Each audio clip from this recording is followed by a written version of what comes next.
A desert planet with twin suns. Why do I sense we've picked up another pathetic life form? Use my knowledge. Much to learn. You still have. Welcome back to Twin Sun Talks, folks. I'm your host, Jonah Liu. Thank you so much for listening. I really hope that all of y'all are doing well, and I hope that y'all enjoy what I have for y'all today, because this was a super fun episode for me to put together. What I'm going to be doing today is going over just the Force, and going over just kind of what it is, people who use it, different sides, different abilities that are afforded by it, because it is a very kind of undefined, obscure entity within the Star Wars universe, and that's kind of by design, which I'll get into a bit later, but it's just, it can be kind of a hard thing to keep track of everything, so I'm just going to run through all of the more relevant abilities and practitioners of the Force. And yeah, enough of me rambling. Let's just dive straight into ARC Trooper training. Gentlemen, who wants to be an ARC Trooper? I do, sir!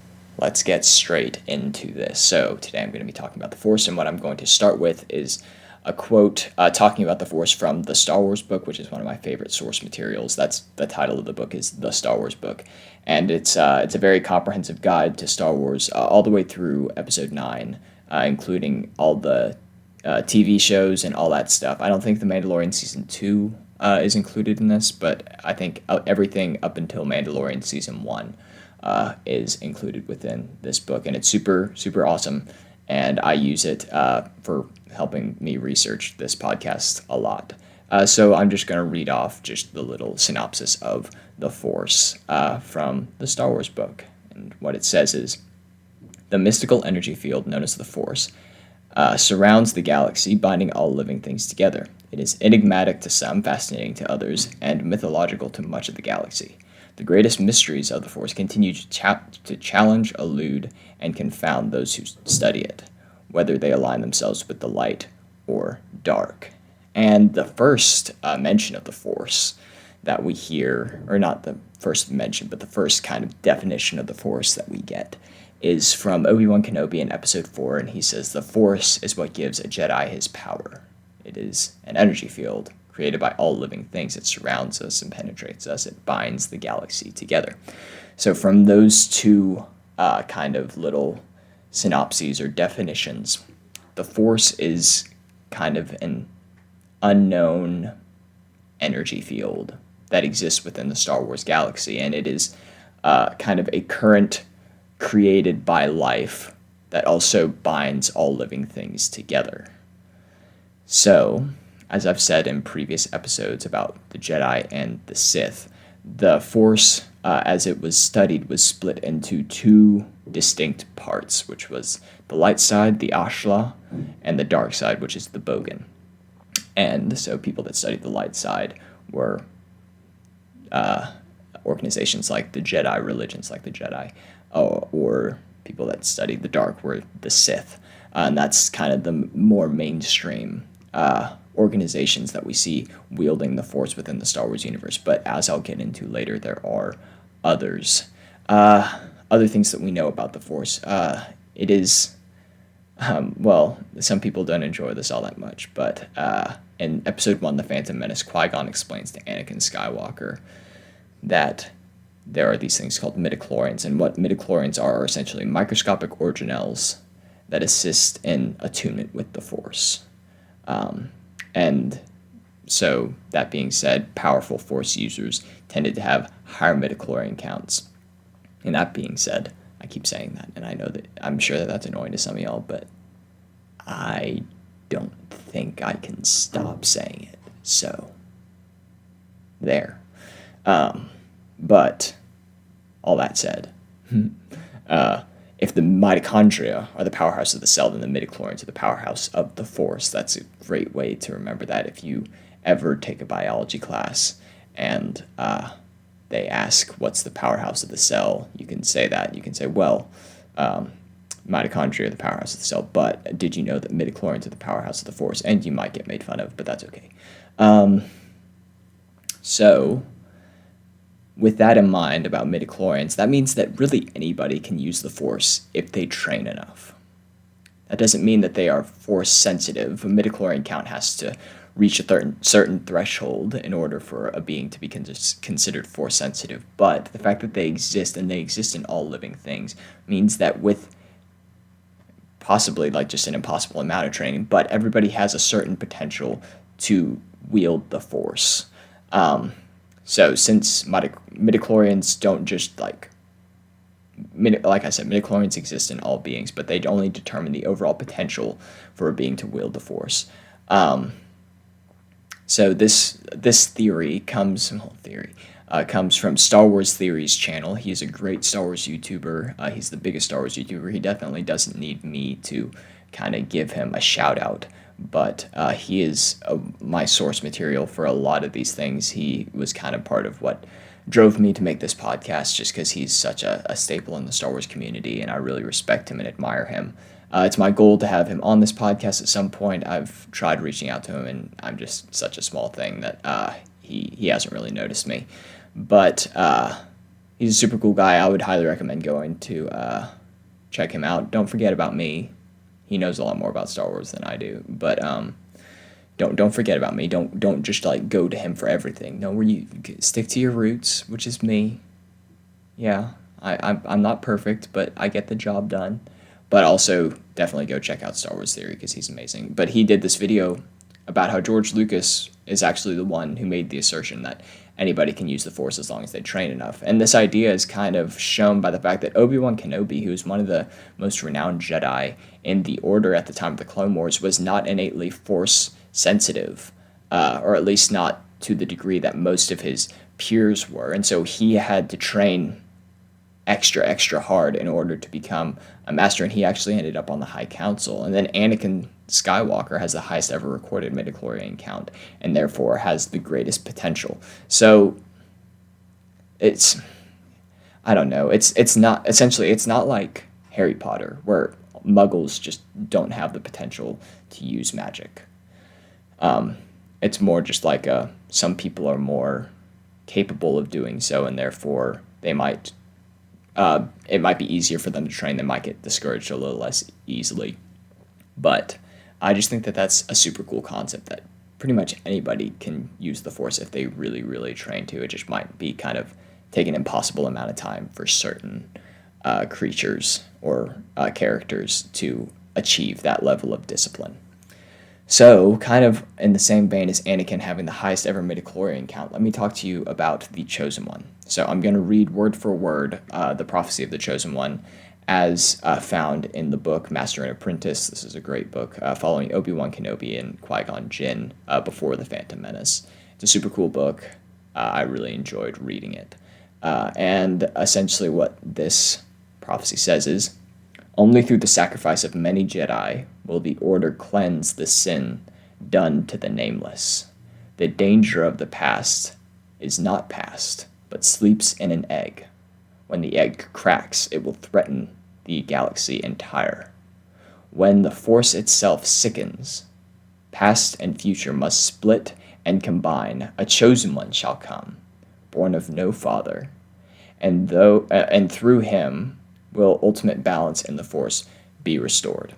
So, this was a prophecy of the Jedi, of essentially one who would bring balance to the Force and ultimately destroy the Sith, their dark side counterparts. And Anakin Skywalker was the one who was thought to be this chosen one. The sequels put this prophecy into question, which makes me extremely unhappy, because I think that is a direct contradiction to George Lucas's original vision for this franchise. So I think that is kind of a spit in the face, and I really, really, really don't like it. But I will do more on that later. I'm going to have an entire episode about, my negative feelings about the fact that the prophecy of the Chosen One was kind of stepped on in episode 9. More on that later. I think I'm going to be having my friend Sean Doe on to talk about that, so it's going to be very exciting. And then also, I'm going to have an entire episode about just the the prophecy of the Chosen One in general, kind of Anakin Skywalker's lifetime, and then how the sequels put this into question, and why I think that it actually isn't in question. It was just sloppy writing. So, moving on a bit, I just really enjoyed this quote because it kind of encapsulates how little we know about the Force, because the characters in the movie don't know all that much about the Force. This is from Ahsoka Tano in Star Wars Rebels. She says, "Just when you think you understand the Force, you find out how little you actually know." And that was kind of me trying to make my outline for this episode, because it was like, dang, I really, really don't know all that much. And so, that being said, I went to someone who I know knows a lot about it, and that is Dave Filoni. And so he has a great little featurette from Rebels about the Force, where he talks a lot about just kind of his approach to it, and therefore, since Dave Filoni, he was the executive producer for Star Wars Clone Wars, and then for Star Wars Rebels, and then he was also a director and kind of Jon Favreau's consultant on The Mandalorian. And he's kind of George Lucas's protege. And so he says that what they really try to do with the Force is to keep it just out of reach. It's tangible enough to understand, basically, like on a very superficial level, but it's not so defined that it simply becomes like a weapon or something that's like, oh, like this, like a superpower almost. It's much more than that. But what we see could be kind of interpreted as that. And then I really love this quote, because this is going to transition us into talking about the light side and the dark side. But Dave Filoni says, "The dark side is a spiral downward that you're dragged in, or that you're trapped in. And the light side is a selfless ideology and action. You're supposed to use it to aid other people, to save other people, and that is your gift." So I think that's a really, really cool distinction that I had never really heard kind of articulated that way. And that being said, I'm going to talk about the light side of the Force now. So this is what the Jedi followed, or were supposed to follow, is Ashla. And is a philosophy, once again, a philosophy of selflessness, and for the Jedi, objectivity, because they feel like in order to be completely selfless, they can't have connections to other people, because they wouldn't be able to make, if they had a special connection to one individual, they wouldn't be able to make the best decision for a collective necessarily. So, and this is once again a thought from Dave Filoni that essentially says, even if you're performing a selfless action that leads you to your death and an end to your reality as you know it, you're still able to influence those around you as a force for good, because the Force ends up balancing itself out. So even though you yourself are gone, a force for good is gone, your actions will then permeate out to those around you who are affected by your selfless action. And I think that that's just a super cool way of not only looking at Star Wars, but I mean, I'm going to get up on a soapbox here. That's a great metaphor for life, you know? I don't know if you can hear in the background right now, but someone is yelling, and it is very loud, so I apologize for that.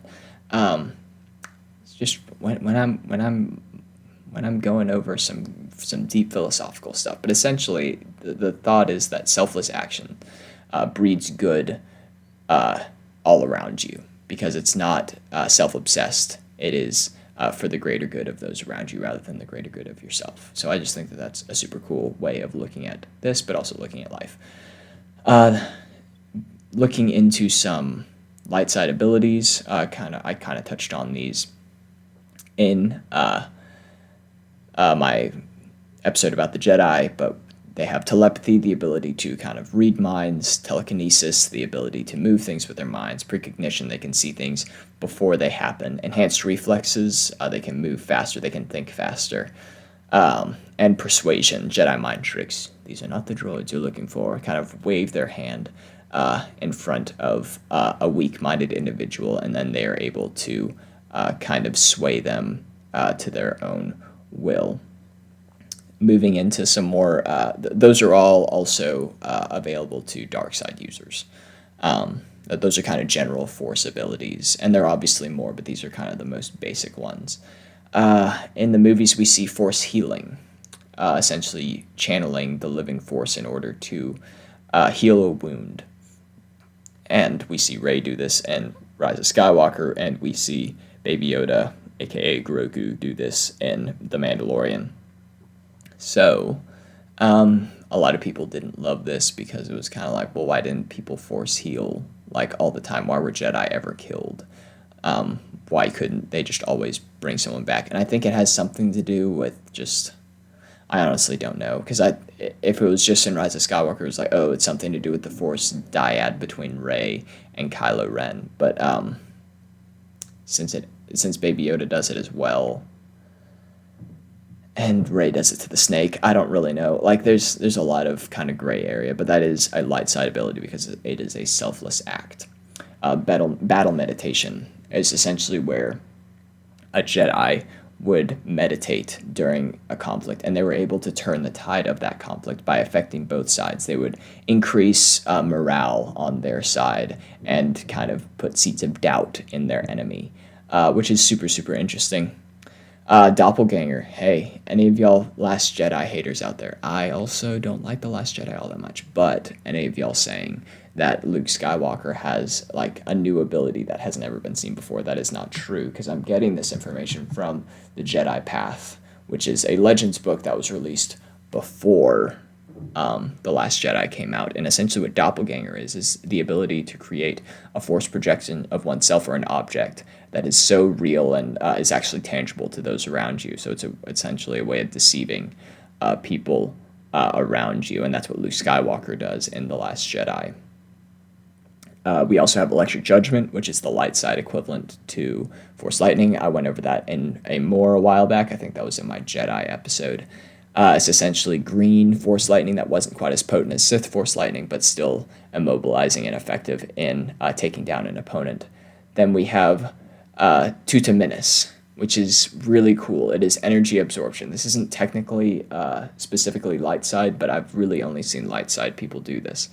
So Yoda is seen to do this when he kind of reflects and absorbs Force Lightning. What's her name? Satele in the Old Republic animation. She's seen doing this by absorbing a lightsaber blade into her palm. She essentially dissipates and absorbs the energy and is able to kind of counteract the devastating effects of a lightsaber strike. And then finally we have Immortality, and I'm just going to put a little asterisk by that because there's also Immortality on the dark side, but they're very different. So moving into the dark side, I have a great quote from my boy Mace Windu, my favorite character, from the Book of the Sith, or Book of Sith, which is also from the same collection that the Jedi Path is from. These are some of my favorite source books, and this is like a little annotation in the book from Mace Windu, and it says, "The dark side is not more powerful than the light side. It burns bright, but quickly burns out. Essentially, it's a shortcut. It gives you a lot of power, but in the short term," this is according to Dave Filoni now, "the dark side is an empty feeling. It's an empty power because it continually needs to be fueled by greed and anger and fear. And it is destructive in that way because it can never be satiated." And I just think that's super interesting. So some dark side abilities, we got Force Lightning, of course, Force Choke, which I went over in my Sith episode. Force Lightning is the ability to shoot lightning from your fingers, and it's immobilizing, devastating to those on the receiving end. Force Choke is the ability to use the Force to kind of crush or at least constrain someone's windpipe. And then we have Force Storm, which is kind of like a shock wave outward of Force Lightning, Force Push. It is extremely devastating. Star Killer is seen to use this in the video game The Force Unleashed. And he is he is no longer canon, but he is the apprentice to Darth Vader. We also have Force Scream. We see Palpatine use this against the Jedi Masters that come to arrest him in Episode 3.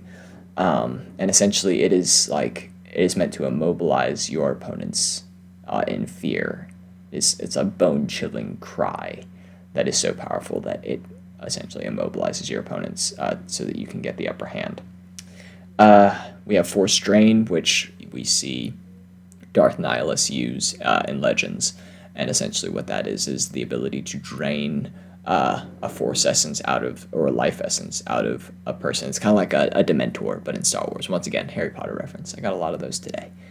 And then let's just, once again, immortality. So I'm going to now touch on the difference between immortality from the dark side and immortality for the Jedi. So the Jedi were able to transcend the physical realm and become one with the Force. The Sith were trapped by the physical realm.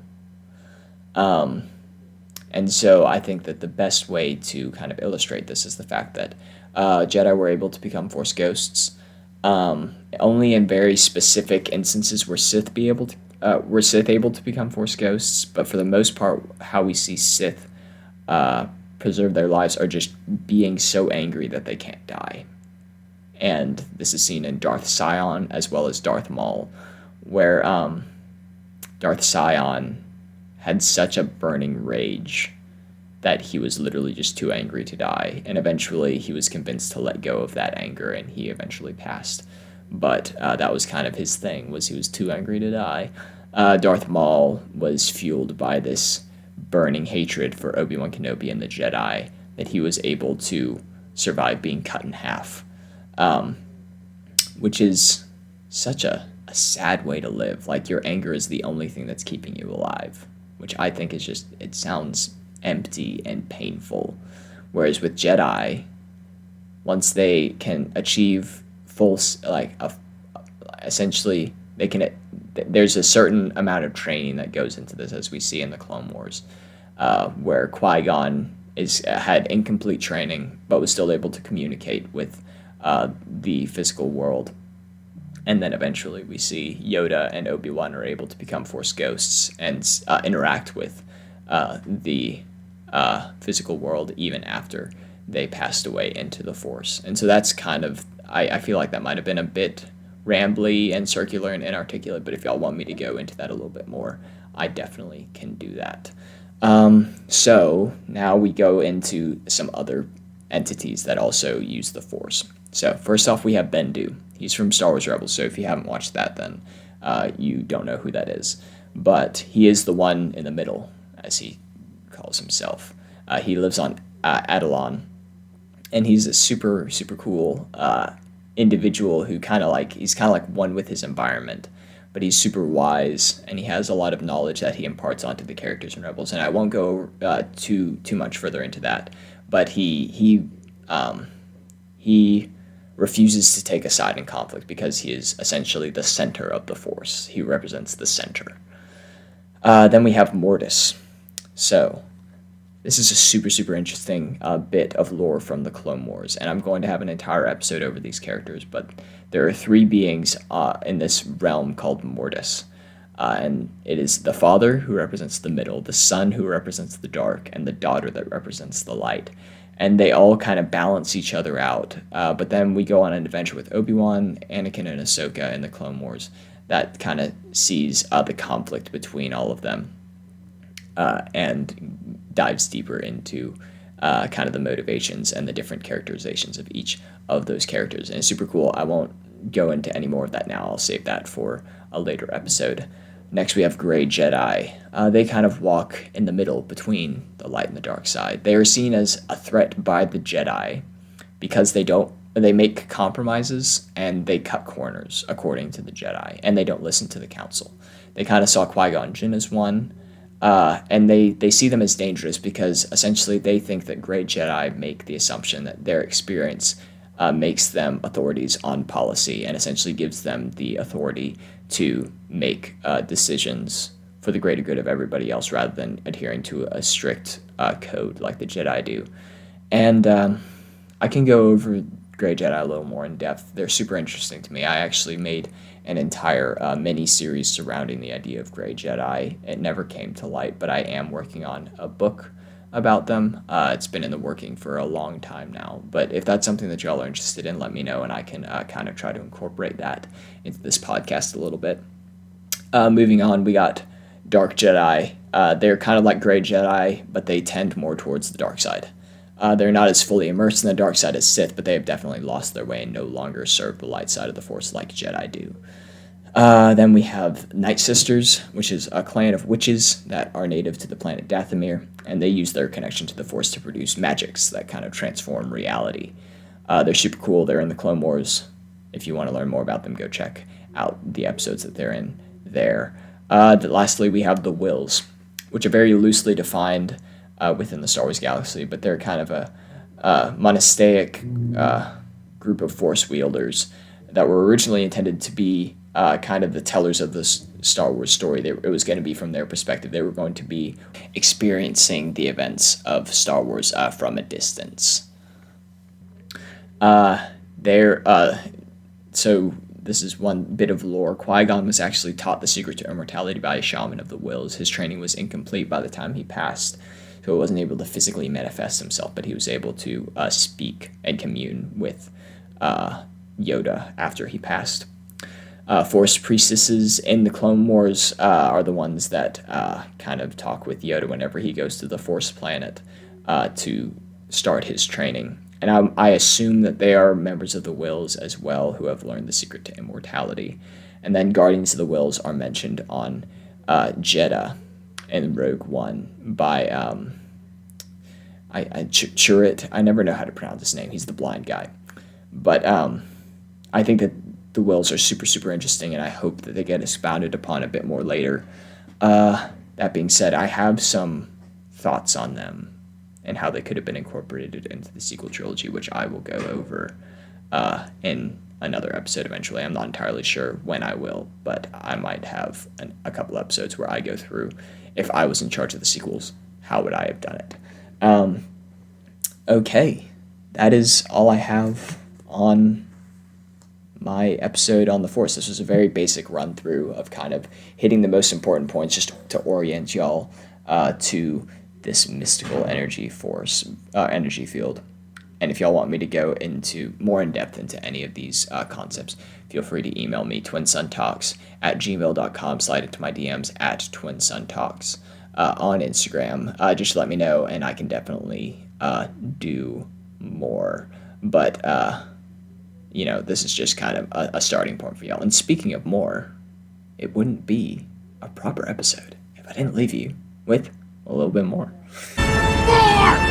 Alrighty, so Solo, the movie, is the first Star Wars film where R2-D2 and C-3PO are not included in the movie, but Anthony Daniels, who plays C-3PO, does have a cameo during the Spice Mines of Kessel scene. He plays Sagwa, one of the Wookiees that Chewie rescues from slavery. So that's just a fun little tidbit there. Alrighty, that's all I have for today's episode. It's a little longer than normal, but I had a lot to say. I really hope that y'all enjoyed it. If y'all haven't already, go ahead and bookmark our website in your bookmark tab, and then go ahead and make an account. There's a login option on the website. If you do that, I'm going to be able to send out email blasts to y'all whenever episodes come out. For the most part, episodes are going to be coming out on Wednesdays at 5 p.m. If y'all haven't already, go ahead and subscribe to us on YouTube. It's just this podcast, but on YouTube. But I appreciate the support. We are Twin Sun Talks podcast over there. And then if y'all want to go ahead and follow us on Instagram, we are at Twin Sun Talks.